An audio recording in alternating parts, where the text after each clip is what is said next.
everybody, welcome back to CJ Explores. I'm Charlotte, behind the camera's Corey, and in this vlog we're going to be sharing with you the best of Isle of Wight.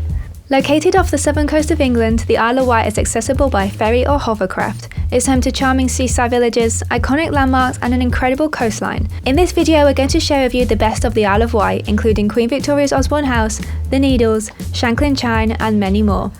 We're off to visit one of the more popular attractions to visit here in Isle of Wight, and that is Osborne House. It's the family residence, was the family residence of Queen Victoria and Albert. It was their seaside palace, very nice. We're going to go inside, take a tour around and see what it's all about. We're currently heading towards the walled garden, and it's absolutely humongous, this area. It's actually 1.2 k's to walk from here down to the seaside beach area. So many beautiful flowers. I love them. It's inspiring me. I think we need to go make a little veggie garden. I want to go live in the English countryside and have my own access to the seaside. These gardens are absolutely beautiful. The people who maintain this property and the grounds do such a good job. All of the flowers are coming into bloom now because it's springtime, and we got roses, daffodils, tulips. It's just stunning. It's really, really beautiful and well kept. Very peaceful here. This is the beach that the royal family would come down. The children would spend their days here, learn to swim here. It says that Albert used to go for a regular dip here. And a lot of painting and drawing was done here because Queen Victoria in particular thought the light here was very beautiful. It's a really nice spot. We just visited the Swift Chalet. Prince Albert made it for his children. They all had their own little gardening areas. They learned to cook vegetables and do baking, and it sounds like he was a real hands-on father. What a lovely place to grow up as a child.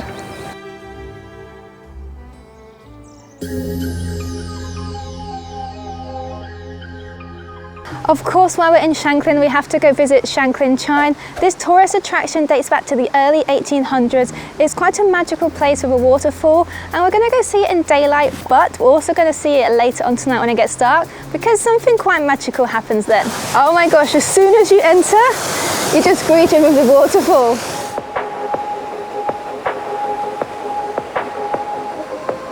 I've found out what a chine is like where the water has cut through the soft sandstone, a waterway that kind of shapes a little valley down to the sea. That is what a chine is, and we are inside of a chine, and there's many more chines around the Isle of Wight. So we are just exiting Shanklin Chine now, and we're going to pop down these stairs to Fisherman's Cottage, where we're going to have some dinner, and then we're going to come back here for the magical evening extravaganza.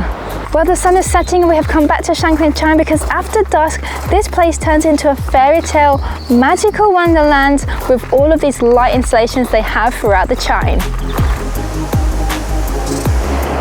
This is what I was most looking forward to on our trip to Isle of Wight. That's exploring the coastline. We're at Freshwater Bay and we are going to go for a hike now.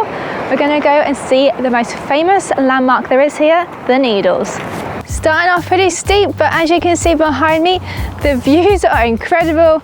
We have those iconic white cliffs. The sea is like a milky blue, I guess from the white rocks, the white sediment in the cliffs. That is a fantastic view. I love the coast.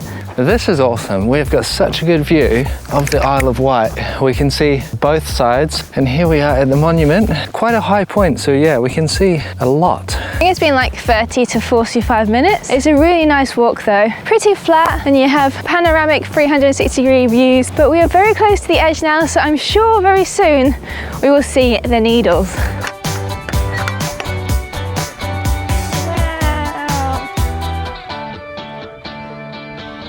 Right, so we are heading down to the old battery. This is a National Trust managed site, and I believe that brick building just right on the edge there is where there is a cafe. So we are going to go check it out. We have arrived to the old battery now, run by the National Trust at the Needles. Just to the edge of the Needles, we've still not seen a full view of the Needles. We thought we'd come here first because they have this really quirky tea room we got recommended to go and visit, and there's some history here about this area that we would like to learn.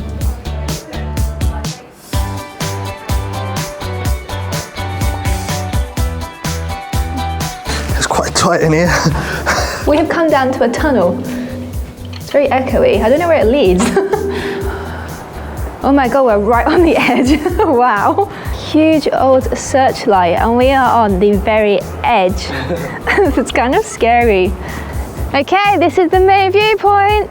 Wow, it's very close to the edge, but that is a spectacular view. You can see all of the needles, the remaining needles. There used to be, you know, a bit more. There used to be another one, like a tall column one that has eroded sadly. But there they are. They look really, really awesome. We are staying in the most amazing, unique accommodation here on the first part of our stay in Isle of Wight. Come and check this out. We are at Tapnell Farm in their domes, their eco domes, and it is so awesome. We have our own little kitchen here. We have a bathroom here with a shower. That's all very nice and modern, but come and look at the living quarters. That is sci-fi dome area, but also very eco and rustic. We have this beautiful four-poster bed made of wood. Absolutely love that we have a fire in here too if we get cold. And the best part obviously is just this view. We have all this sheep in front of us. We're on a farm, very obvious, and we can see all the way out to the ocean.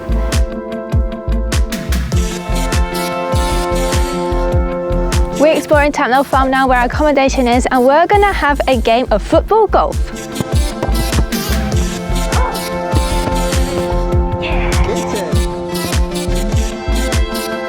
Corey won that game. Are we surprised?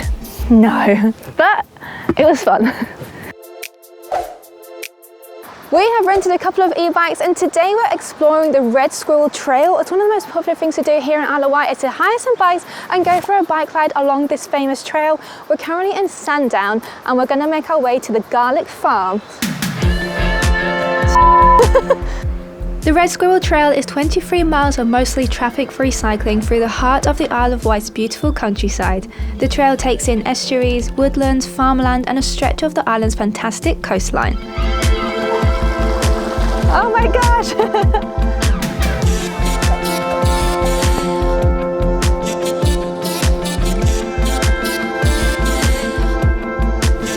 Well, we've made it to the Garlic Farm now, after a little cycle on the Red Squirrel Trail.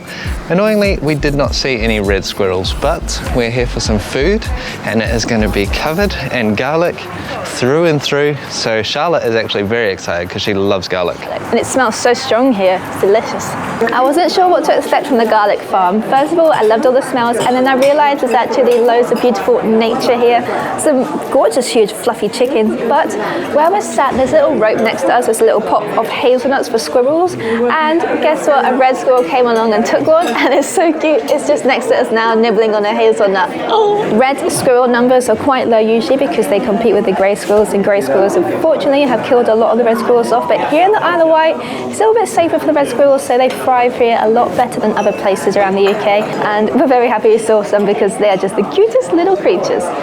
Well, we ordered a spread. We've got a few sides instead of just some main meals. We've got thought we'd go all out and try loads of little things, and it's all come together. And look, garlic, ta-da! Very, very excited to try all of this. It looks delicious. We have just driven along Military Road, and this is this one here along the coastline, and we've just parked in this car park. We're going to take a 10-minute walk to St Catherine's Oratory, and it has a very interesting story. We'll tell you about it when we get there. It would be a really, really nice view if we had good weather like we did yesterday, but unfortunately we have wind and cloud, and that is the case in England sometimes. We have made it to St Catherine's Oratory, and the tower is all that remains of a bigger building. And the story goes, there was a local landowner in the 1300s who took some wine from a shipwreck down in the Chale Bay here. The church were not happy about this because this was some wine that was going to one of their churches, I believe. Now the church, to punish him, said that he should build a lighthouse on top of the hill to stop any other shipwrecks from happening, and this is what he came up with. To be honest, I don't think you would see this in a dense fog down in the bay there. From an old lighthouse to a new lighthouse, we have walked down to St Catherine's Lighthouse, much better situated right on the coast for the ships, because the one at the top, St Catherine's Oratory, didn't really prevent shipwrecks. There was still plenty of shipwrecks because it was just a bit too inland for those ships to see it. This one is much better. You can make a trip to the lighthouse as part of a larger coastal hike if you like. We actually met some walkers earlier. They were on a hiking tour. It looked very informative and fun. down this path supposed to be very beautiful. We're going to have a little walk along there, see what we can see. But as you can see, we walked to the Needles on the coastal path. It was stunning. I think that majority of the Isle of Wight, you could walk around the whole coastline if you'd like to do that. You can have a really nice outdoor, adventurous, walking, hiking holiday here if that's something you'd like to do.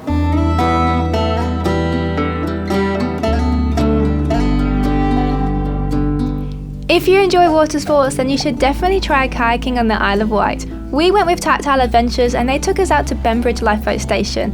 As you can see, the weather conditions were not on our side and what should have been a 30-minute journey took us an hour. But hey, we had a great workout and a fun time.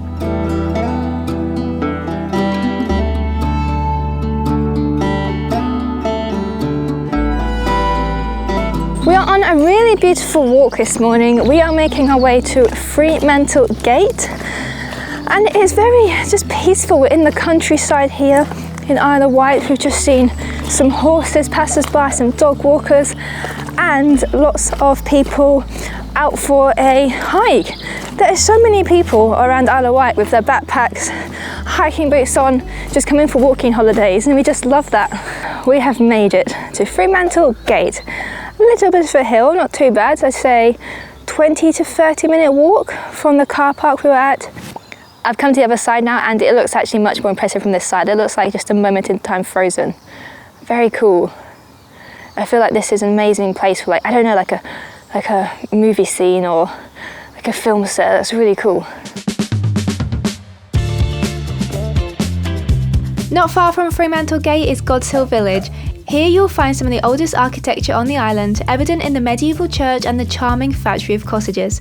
While here we also stumbled upon a great family-friendly activity, the Godshill Model Village, which was a lot of fun to walk around.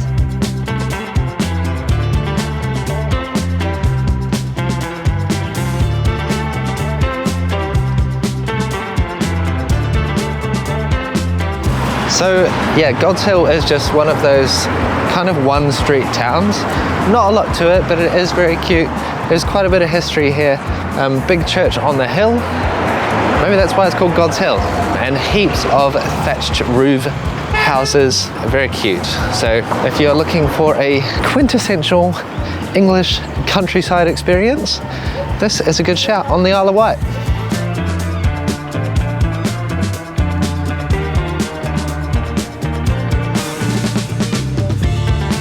That is it for our Visit Isle of Wight highlights vlog. I hope you guys really enjoyed it. We had an amazing time, saw some incredible sights and things that we'll remember for a long time. So if you enjoyed this vlog, please consider subscribing, hit the like button because it helps our channel grow, and we will see you guys in the next one. Bye.